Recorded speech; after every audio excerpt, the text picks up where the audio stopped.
नमस्कार, मी डॉक्टर पौर्णिमा काळे आपलं सगळ्यांचं 108 सूर्यनमस्कार शिबिरामध्ये महाराष्ट्र योग शिक्षक संघ मुंबई जिल्ह्यातर्फे सहर्ष स्वागत करते।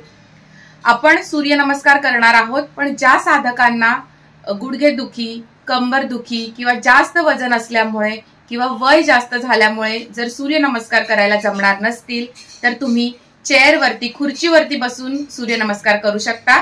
त्याचा हा डेमॉन्स्ट्रेशन व्हिडिओ। ओम ह्रां मित्राय नमः। 1 2 3 4 5 6 7 8 9 10 11 12 2 ओम ह्रीं रवये नमः।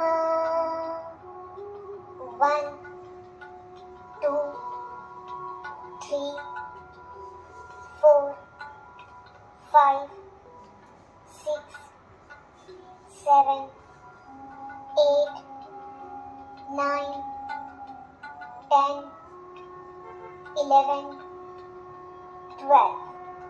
हे साधक चेअर सूर्यनमस्कार करणार आहेत, त्यांनी या व्हिडिओद्वारे आपला सराव करायचा आहे। Thank you.